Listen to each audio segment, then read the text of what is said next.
Oi, gente, tudo bem?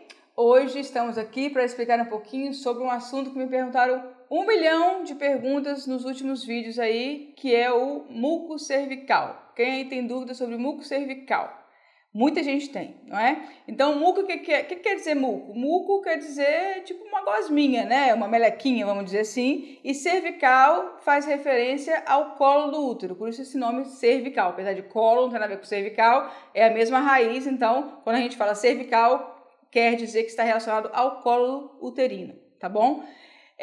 Então, o muco cervical é uma gosminha, uma melequinha, vamos dizer assim, que sai do útero e atravessa a vagina e sai lá para fora pela vulva, que a gente acaba encontrando na calcinha normalmente, e a gente usa isso muito para balizar, muito para a gente saber se a gente está ou não no período fértil. Muita gente usa esse muco cervical como uma fonte de informação para tentar, às vezes, não ter filho, fazer um método contraceptivo, e a maioria das pessoas, né, pelo menos o pessoal que acompanha aqui, tenta usar essa gosminha também para poder ter informações sobre como é que está, se está ovulando, se não está ovulando, se está perto ou longe da ovulação, e muita gente fica muito perdida. Uma coisa muito importante, antes de qualquer outra coisa, é o seguinte, gente, nem todo mundo vai ter muco cervical. Então, as coisas que eu vou falar aqui são para pessoas que normalmente têm muco cervical.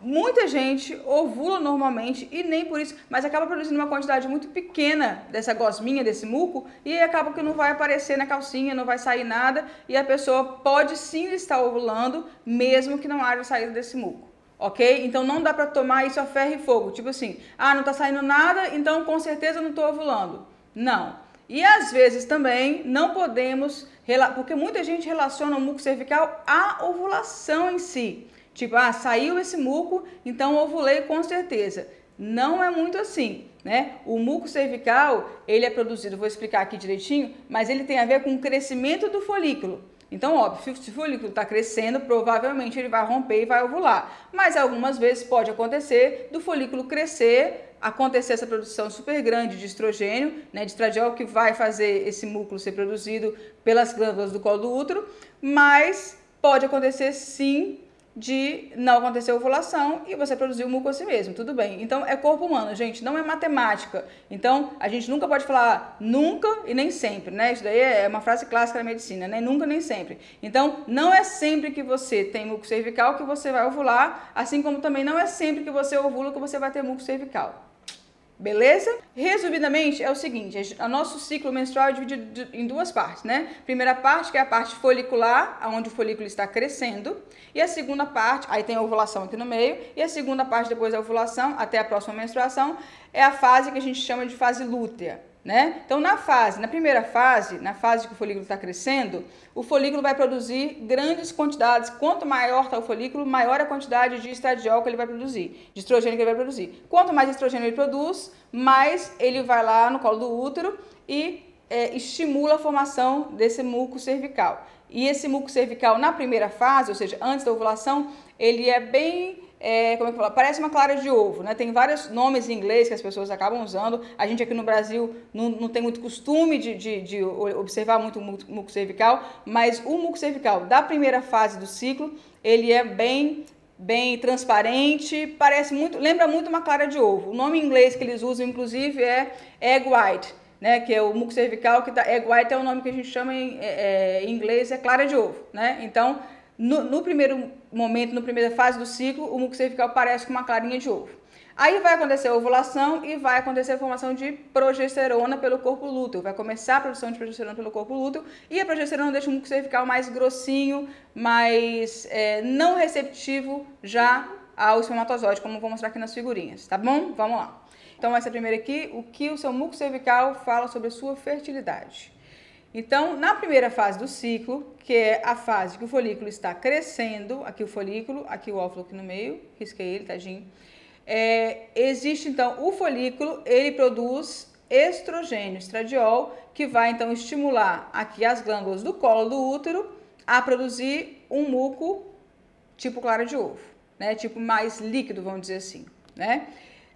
Aí acontece a ovulação e na segunda fase do ciclo, acontece aqui a ovulação e o corpo lúteo vai produzir progesterona, que vai estimular a produção aqui no colo do útero de um muco mais grossinho, vamos dizer assim, impróprio à passagem dos espermatozoides, tá bom? Então, gente, aqui nessa figurinha, mais uma vez, só para vocês reforçarem, na primeira fase do ciclo, a fase folicular, a produção do folículo é de estrogênio, e aí vai estimular o colo do útero a produzir um muco tipo clara de ovo, e depois da ovulação aqui, depois a produção de progesterona pelo corpo lúteo, vai fazer esse muco ficar mais grossinho, mais firme e menos propício à passagem dos espermatozoides para dentro do útero, porque obviamente já não está mais na hora, porque o espermatozoide não tem nada para fazer lá, uma vez que o óvulo já foi ovulado há muito tempo atrás.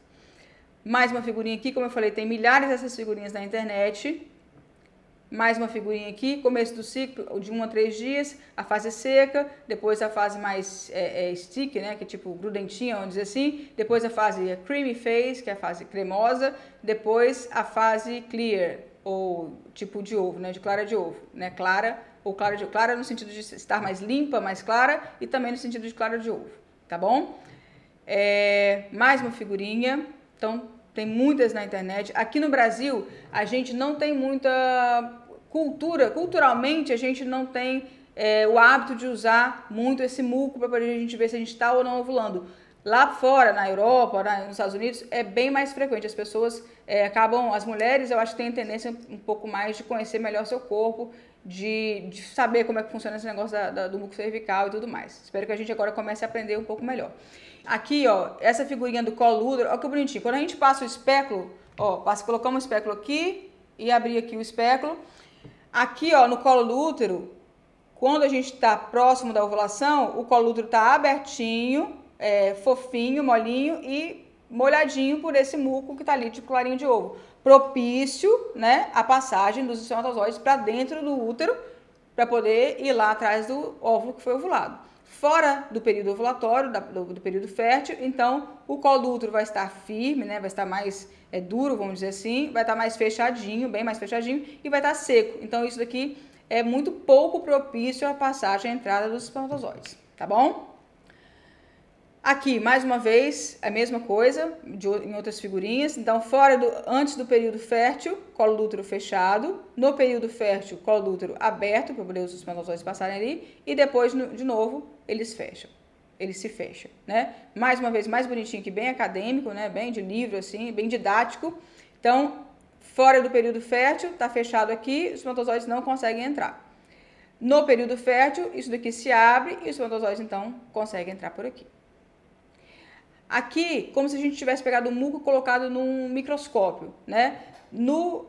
Naquele muco tipo clara de ovo, o muco está organizado de uma forma que o espermatozoide consegue atravessar com facilidade.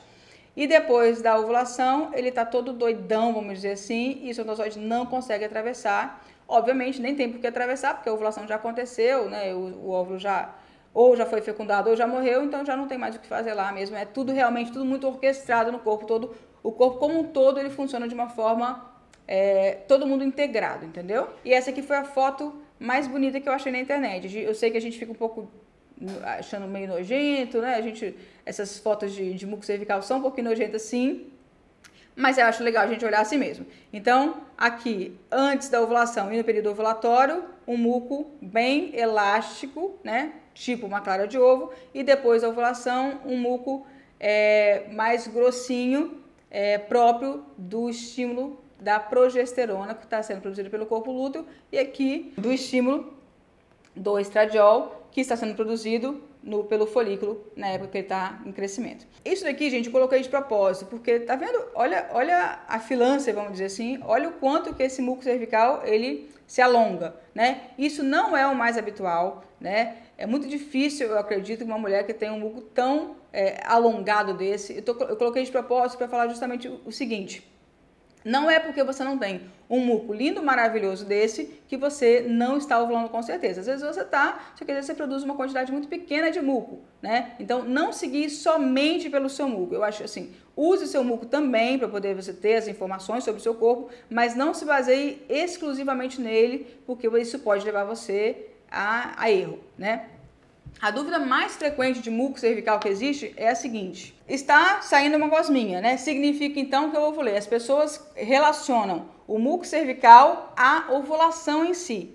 E isso não é verdade, né? O muco cervical ele deve ser relacionado ao crescimento do folículo. É o folículo crescendo quem produz quantidades cada vez maiores de estrogênio que vão lá no colo do útero, né, estimular a formação desse muco tipo clara de ovo, né? Então não tem a ver diretamente com a ovulação. Obviamente, se um folículo cresceu, é bem provável que ele vai romper e vai ovular. Mas também pode acontecer do folículo crescer e não romper, como eu já vi centenas, milhares de vezes talvez, né? Então a gente tem que usar sim esse muco, né? A gente tem que conhecer nosso corpo e usar esse muco para poder nos ajudar, em nosso benefício, seja a gente tentando engravidar ou não engravidar. Porém, a gente não pode usar só esse muco como referência, porque muitas vezes ele acaba enganando a gente. Lembrando que para engravidar é um método muito legal, para não engravidar não é um método tão legal. Muita gente provavelmente foi feita aí, né, com esse método, com esses métodos que examinam o muco cervical, por exemplo, o método de Billings, né? Então, se você não quer engravidar, não use o muco cervical como uma forma de fazer anticoncepção, tá bom? Gente, dá um curtir aqui nesse vídeo, se você gostou, por favor. A gente aqui no Papo Fértil está trabalhando, tem muito interesse em produzir um conteúdo muito de qualidade para você, um conteúdo médico, né? Não tem nada que a gente fala aqui que é de achismo, é tudo realmente baseado em coisas científicas, porém a gente tenta colocar isso da forma mais clara e mais fácil para você poder entender, né? Então, assim, por favor, se puderem, curte o vídeo, se inscreve no canal para poder a gente ver que vocês estão gostando, que vocês estão participando, para poder a gente ter vontade de fazer cada vez mais vídeos. Se vocês têm alguma dúvida, deixe nos comentários que eu vou tentar responder todos. E se vocês têm sugestões para os próximos vídeos a gente já tem algumas sugestões, né? Um que eu estou para gravar é endometriose, o outro é ovário policístico, mas se você tem alguma outra sugestão, deixe nos comentários também. Muito obrigada, um beijo, até a próxima.